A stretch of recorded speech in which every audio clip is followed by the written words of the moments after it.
la CNPS et sa nouvelle application mobile du régime social des travailleurs indépendants et NCA Bank Côte d'Ivoire, le vrai visage de la banque, vous offrent RTI Money. Bonsoir à tous et bienvenue dans RTI Money, votre magazine business qui vous plonge dans l'univers des entrepreneurs, des banques, des assurances et de votre couverture sociale. Focus ce soir sur l'assistance médicale à la procréation, qui est un enjeu immense pour notre continent et on en parle ce soir avec une spécialiste en procréation médicalement assistée, médecin biologiste, fondatrice et directrice générale de la clinique Procréa, premier centre médico-chirurgical de Côte d'Ivoire, spécialisé dans la reproduction depuis 2008. Bonsoir, docteur Kadio Morokro. Bonsoir. Merci d'avoir accepté notre invitation. Avec vous, on va parler, je le disais, de l'AMP. Vous nous direz tout sur la question. Mais avant, petit tour de table avec nos chroniqueurs qui vont nous dire ce qui va se passer dans cette émission. Soraya, à vous l'honneur. Alors aujourd'hui, nous allons faire une plongée dans l'univers du froid et je vais vous présenter quelques bons plans pour l'entretien de nos climatiseurs et on en parle tout à l'heure. Avec vous Christelle, c'est une immersion dans l'univers des opticiens visagistes. C'est bien ça. Alors si les lunettes ont pour objet premier de corriger un déficit visuel, elles restent un accessoire de beauté. Comment choisir des lunettes de qualité, performantes et qui vont à notre morphologie? Bien, c'est l'affaire de l'opticien visagiste. Aujourd'hui, on va savoir comment est facturé ces services, comment sont déterminés les prix de nos lunettes. Rendez-vous tout à l'heure. Et puis Landry, le monsieur chiffre avec vous, on parle ce soir de réserve d'or. Oui, Justine, est conservée au sein des banques centrales. Les réserves d'or jouent un rôle important dans l'économie de nos pays. Pour la seule année 2022, les réserves d'or mondiales étaient estimées à 35 494 tonnes. Qu'entend-on par réserve d'or? Quels sont les pays africains qui détiennent les réserves d'or les plus importantes du continent? Ce sont ces questions auxquelles nous répondrons dans ce numéro. Et nous y allons tout de suite. Landry, c'est parti pour Éco-Chiffres.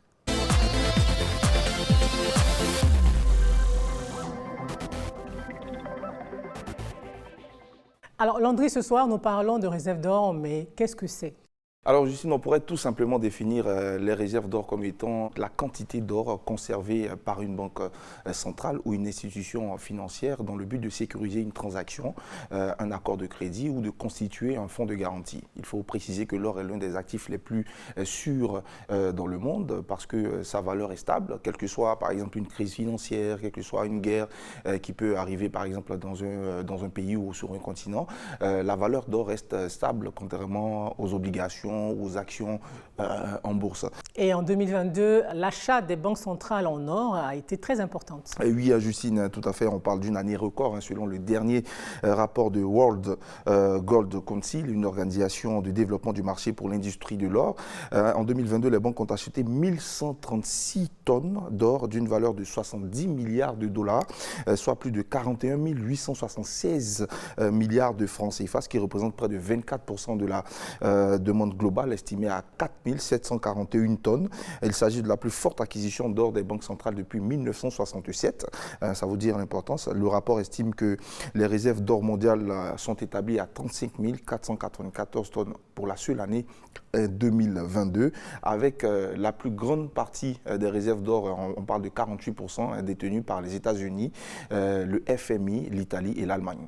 Et si on revient sur le continent, quels sont les pays africains qui ont les réserves d'or les plus importantes? Alors, le premier pays africain qui a la réserve d'or la plus importante du continent, c'est l'Algérie, avec 174,6 tonnes.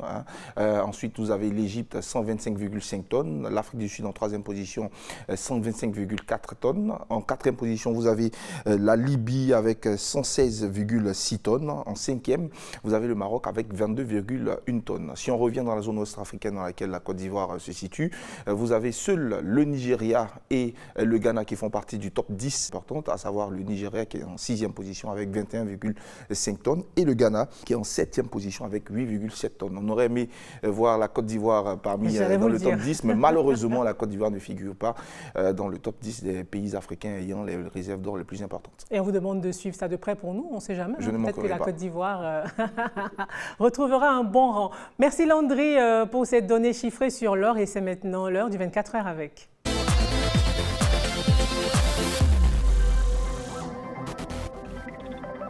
Et c'est le tour de Christelle qui nous emmène en immersion dans le business des opticiens. C'est bien ça. Si on a l'impression que les cabinets d'optique pilulent dans la ville, il faut quand même remarquer que c'est un marché qui est encore à l'état embryonnaire. Seulement 200 opticiens recensés. Ce sont les derniers chiffres du ministère de la Santé de Côte d'Ivoire. Mais à côté, on a plus d'un millier de personnes qui travaillent dans ce secteur-là de manière informelle ou même de manière parallèle, on va le dire. Et cela s'explique par le fait que les verres et les montures ne sont pas accessibles forcément à tous les budgets. Comment sont fixés les tarifs de ces verres? Quels sont les services proposés par les opticiens? GAD donc s'est proposé de nous donner tous les secrets de ce marché. On regarde.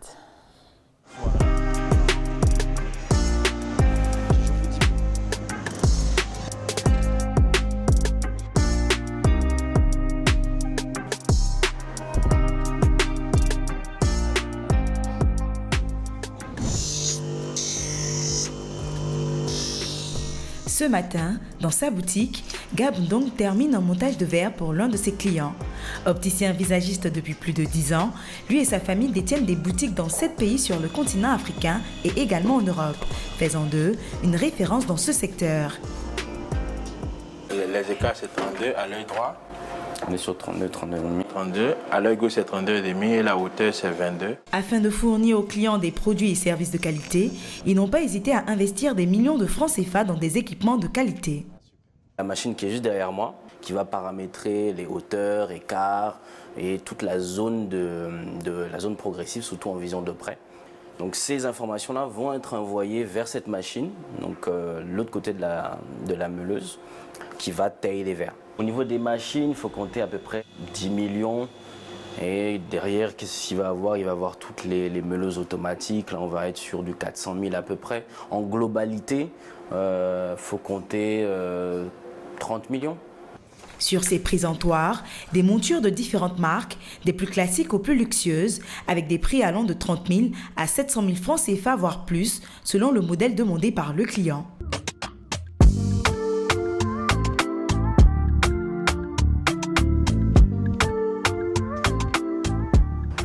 La spécialité de Gab offrit une expertise plus approfondie pour aider les clients à choisir les équipements optiques. Un service personnalisé qui attire de plus en plus de personnes comme Edwige Tralou. Son ordonnance à la main, elle vient s'acheter de nouvelles lunettes. Sur cette dernière monture, on est sur une monture en acétate avec les branches en métal qui est très grande, oversize, donc qui va parfaitement bien avec votre visage. Et même au niveau des critères morphologiques, vous avez la monture qui est vraiment bien centrée par rapport à votre œil. Je préfère celle-là. En ce qui concerne le choix de monture, bien sûr, on va regarder vraiment la morphologie du client, donc le visage du client. S'il a un type ovale, circulaire, ou un visage beaucoup plus rectangulaire, etc. Donc ça va vraiment influencer sur le choix de monture. Généralement, un visage rond, on ne va pas prendre des montures rondes. Parce qu'on a besoin d'équiper notre population à bien voir. Pour la confection, elle débourse au total la somme de 100 000 francs CFA. Une somme qui, pour elle, reste correcte. Ça fait maintenant 5 ans que je porte des verres.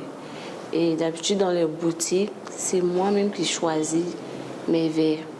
Par contre, ici, vous avez des spécialistes qui vous aident à choisir vos montures. C'est bénéfique pour le client parce que le spécialiste, il sait ce qui sera joué avec moi. Quelques heures plus tard, Gab se retrouve dans sa seconde boutique pour effectuer des livraisons, mais aussi réaliser un inventaire. C'est exactement ce que vous avez demandé. Donc j'ai la première paire, la Prada, donc avec anti-reflet photogré. D'accord. Okay. Et j'ai la deuxième paire qui est offerte en solaire avec les verres bruns. C'est bien ça. Hein? C'est parfait. Avec ces différentes boutiques, Gab arrive à faire un chiffre d'affaires de plus de 100 millions de francs CFA. Pour lui qui croit au potentiel de ce secteur, le métier de l'optique devrait continuer à se développer et à évoluer dans les années à venir.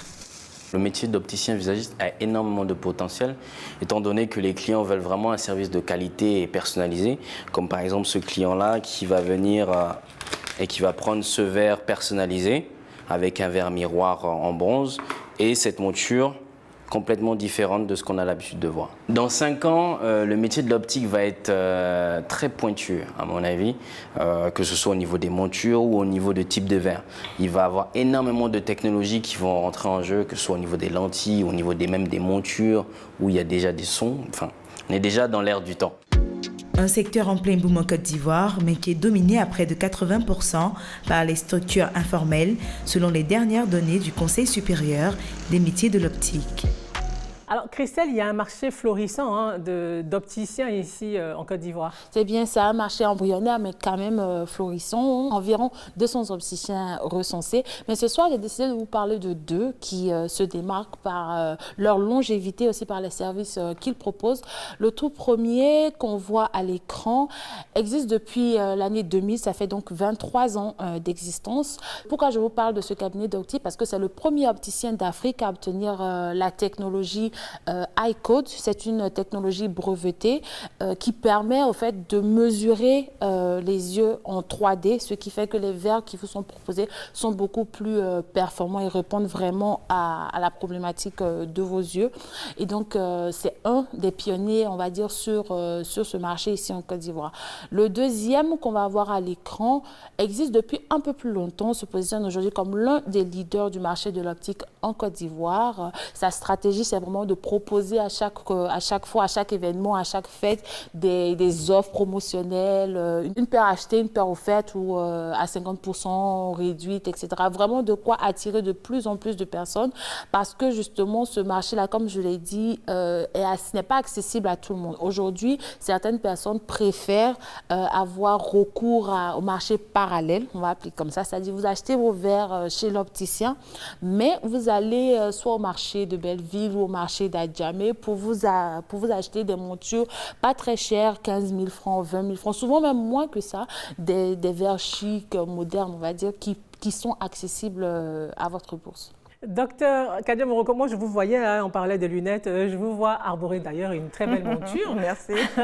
Est-ce que vous êtes plutôt visagiste, opticien, c'est-à-dire que est-ce que c'est vraiment le stylisme, on va dire ça comme ça, des lunettes qui compte pour vous, ou bien c'est je vois clair, c'est l'essentiel, je peux acheter ça à n'importe quel prix? Ah non, moi je vois clair et c'est l'essentiel, mais je porte des lunettes depuis maintenant 25 ans, donc c'est devenu même un accessoire. Et j'ai toutes les montures pour toutes les occasions. J'ai des verres pour venir à votre émission, pour aller en soirée, pour aller avec mes amis, pour déconner. J'ai toutes les montures. Donc je fais partie des fashionistas victimes des lunettes parce que finalement j'ai des vrais problèmes de vue. Et donc je suis obligée d'avoir mes lunettes 24/24. On peut dire combien de paires de lunettes, docteur A, par exemple? Oh, je pense que pour la vie de tous les jours, comme ça, je dois avoir 5 paires de lunettes. Et les vues, je dois en avoir une quinzaine. Merci Christelle. Passons maintenant au bon plan de Soraya.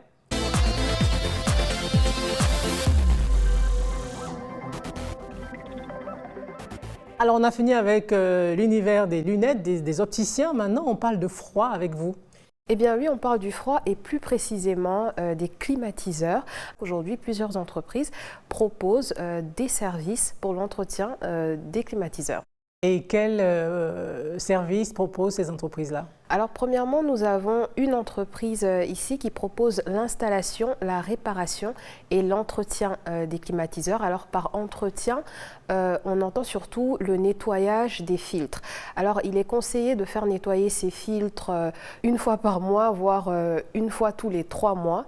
Et cette entreprise propose l'entretien de vos climatiseurs à 9 000 francs CFA pour un split, 15 000 francs CFA pour 2 splits et vous pouvez même aller jusqu'à 10 splits. Mais l'entreprise propose aussi des formules. Vous avez 2 options. Une formule à 27 000 francs CFA par année qui comprend 3 entretiens et une visite de contrôle. Une formule à 60 000 francs CFA par année qui comporte 3 entretiens, une visite de contrôle et d'autres prestations. Et ensuite, l'entreprise partage sur ses réseaux sociaux des conseils de la compagnie ivoirienne d'électricité pour économiser de l'électricité d'électricité, notamment, on le voit ici, il est important de nettoyer son climatiseur au moins chaque 3 mois pour permettre d'éviter une trop grande consommation d'électricité. On a aussi une autre entreprise qui propose, elle, une application. Et sur cette application, vous pouvez faire la demande d'un entretien. Vous pouvez consulter les services proposés par l'entreprise. Vous pouvez même acheter des climatiseurs et vous pouvez aussi faire des réclamations. Et cette entreprise propose l'entretien de vos climatiseurs à 8 000 francs CFA et vous pouvez payer par mobile money via l'application justement.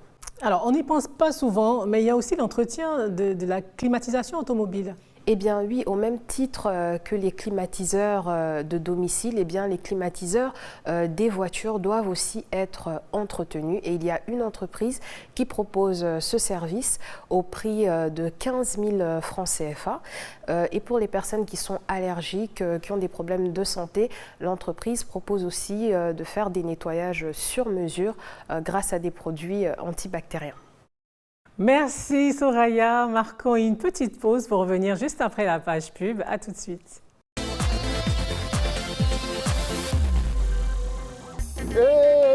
Fais-moi cotisation de CNPS de là, Annie Moreno va pris. À quel moment on vient dans joie quoi là? C'est le moment de rester là. Comment ça? Moi faire cotisation 600 par jour, en cas de maladie, et on me la 75 000 par mois gratuit. C'est qu'arrive à la gare, on fait pour moi bien. Ça se va. Le mouvement des régimes social des travailleurs indépendants et te prend en charge en cas de problème de maladie ou bien accident.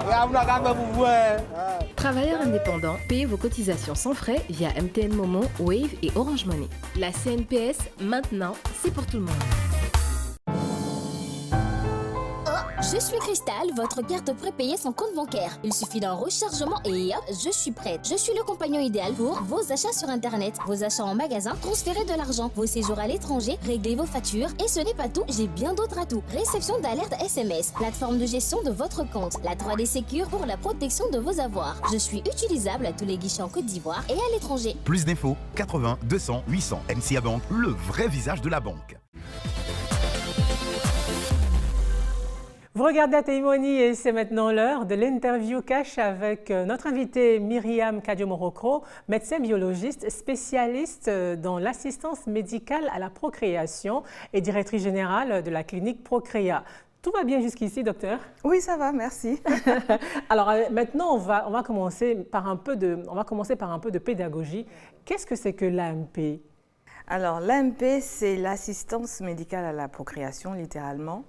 Et c'est l'ensemble des techniques qui permettent à un couple d'obtenir une grossesse, donc d'aboutir à un projet parental. Et quelles sont ces techniques-là? Et alors, cette technique, il y a des techniques AMP in vivo, donc l'insémination intra-utérine, et in vitro, donc la fécondation in vitro. En fait, c'est l'ensemble des techniques qui permettent de rapprocher le spermatozoïde de l'ovule afin d'obtenir une grossesse. Et quelles sont les conditions pour avoir accès à cette science-là, on va dire ça comme ça? Alors, l'AMP, c'est une science médicale, une spécialité médicale, et il faut être un couple, hommes et femmes déjà, parce qu'on a besoin quand même d'avoir des ovules et on a besoin d'avoir des spermatozoïdes. Et un utérus aussi pour porter une grossesse. Combien ça coûte? Est-ce que c'est accessible à toutes les bourses? Et puis, est-ce que l'assurance aussi peut prendre le relais sur certaines techniques? Ça coûte cher parce qu'on travaille dans un laboratoire d'abord et on travaille sous un microscope. Et donc, il faut récupérer les ovules, voir si les ovules sont de bonne qualité, récupérer les spermatozoïdes, voir s'ils sont de bonne qualité, les mettre en contact, obtenir des embryons. Et c'est une technique qui est simple comme ça, mais qui coûte cher finalement, Combien, mais qui n'est pas pris en charge. Par exemple, en moyenne? Alors, en moyenne, il faut compter 3 millions pour une tentative allant de bout en bout, avec les médicaments compris, 3 millions, 3,5 millions. Aux États-Unis, c'est 20 000 $, 20 000, 25 000 $ pour une tentative. En France, dans le privé, il faut compter environ 10 000, 15 000 à peu près pour une tentative. Donc je pense que, et partout on a fait un benchmarking un peu en Afrique, c'est à peu près les mêmes coûts. On n'est pas plus cher ici en Côte d'Ivoire qu'ailleurs. Même au Ghana, ça coûte autour de 6 000, 7 000 $. Et quelle solution alors pour les petites bourses? Il faut économiser. Je pense que moi, dans ma patientèle, et les patientes qui viennent me voir, paradoxalement, je n'ai pas beaucoup de patientes qui ont des bourses élevées. J'ai beaucoup de bourses moyennes et j'ai énormément et j'aide beaucoup les patientes qui ont des difficultés. Donc, et c'est les plus formidables parce qu'on sent vraiment qu'elles ont envie de parcourir et donc elles économisent. Ces patientes qui viennent du marché, qui viennent des agricultrices et tout ça, c'est vraiment les plus faciles même à convaincre parce qu'elles savent qu'elles donnent tout. Et j'ai vraiment très peu de bourses supérieures. Et quel est le taux de réussite sur... Généralement, les taux sont autour, en fonction de la technique choisie, les taux sont bien meilleurs en fécondation in vitro d'ailleurs, et les taux sont autour de 40-45% à peu près. C'est pas 100%, ça n'existe pas. De façon naturelle, un couple normalement constitué à la maison, 25%. Alors moi, j'ai une question autour du cadre éthique. Tu sais qu'il y a un cadre éthique ici en Côte d'Ivoire. Et quelle est la perception de l'Africain sur ces pratiques? Il n'y a pas... On est médecin à la base, donc on travaille selon le code de déontologie de l'exercice médical et selon les règles de loi prescrites par l'État de Côte d'Ivoire. Mais il n'y a pas de règles, il n'y a pas de loi qui régisse aujourd'hui l'assistance médicale à la procréation. Donc on s'appuie sur ce qui se fait autour de nous. Donc en Tunisie, où il y a une loi déjà, au Cameroun, il y a une loi, au Ghana aussi, il y a une loi. Donc on essaie de rassembler tout ça et puis de rester le plus éthique possible.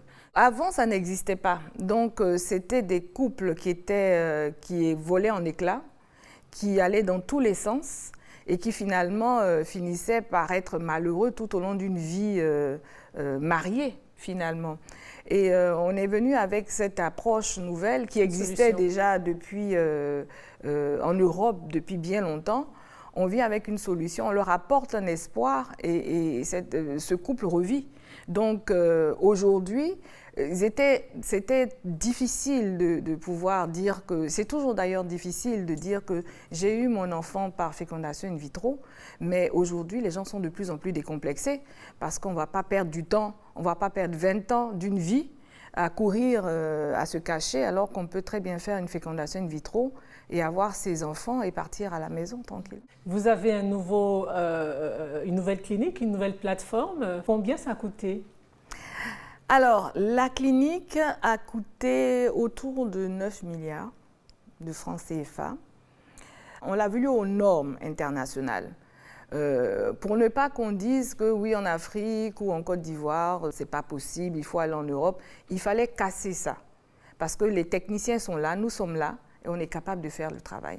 On a financé à 66% de capitaux ivoiriens et on a été aidé par les banques, par les institutions financières locales et aussi des fonds d'investissement. L'image est tenace, hein. L'Afrique subsaharienne est débordée par sa démographie. Selon les données de l'OMS par exemple, la région affiche le taux de fécondité le plus élevé, c'est-à-dire 4,7 enfants en moyenne par femme. Mais en même temps, elle est aussi la plus touchée par l'infertilité. 16,4% des couples y sont confrontés à cette infertilité. Étant une experte dans le domaine, comment est-ce qu'on peut expliquer cela? On a les mêmes problèmes d'infertilité en Europe et en Afrique également. Il y a des zones en Afrique qui sont, où les enfants, où il n'y a pas d'enfants, où les couples n'ont pas d'enfants. Mais en tout état de cause, l'Afrique est le continent le plus touché par l'infertilité. Peut-être parce qu'on n'a pas accès aux soins de qualité, et aussi des femmes qui vont tôt en mariage, qui font des avortements, qui ont des infections qui sont mal gérées. Donc tout ça aussi fait que finalement, quand on se retrouve l'un dans l'autre, on se retrouve avec un continent qui est touché par l'infertilité par rapport aux autres. Donc les problèmes de prise en charge et des problèmes de grossesse précoce aussi peuvent, mal gérés aussi, peuvent entraîner ces problèmes-là. À quoi va ressembler le futur de cette technique-là, de cette spécialité? Alors, comme partout dans le monde, nous, on essaie aujourd'hui de pouvoir conserver le cortex ovarien pour des jeunes patientes qui sont atteintes de cancer. Donc, il faut aider ces patientes-là. Une fois qu'on fait de la chimiothérapie, on devient infertile. Donc, on essaie d'organiser ça. On essaie également pour les hommes qui ont des cancers du testicule, qui deviennent infertiles. Et on essaie aussi d'organiser, comme ce qui se passe au Nigeria, je veux un homme, je veux un garçon, je veux une fille, etc. Donc, on est un peu... bébé sur mesure. On veut y arriver parce que finalement, on a des couples qui n'ont que des femmes, des filles, et qui veulent au moins un homme. Bon, ça existe. Ça existe beaucoup dans le Maghreb. S'il faut un homme pour la succession. Donc, je pense qu'on va y arriver. Docteur Myriam Kadio-Moroko, merci d'avoir répondu aux questions d'RTI Mani. Merci beaucoup, Justine. C'est un plaisir. Christelle, Landry, Soraya, merci à vous. On se retrouve dans une semaine. RTI Mani pour ce soir, c'est terminé. Merci d'être resté avec nous. Rendez-vous très vite pour une nouvelle édition de votre magazine Business. Bonsoir. La CNPS et sa nouvelle application mobile du régime social des travailleurs indépendants et NCA Bank Côte d'Ivoire, le vrai visage de la banque, vous ont offert RTI Mani.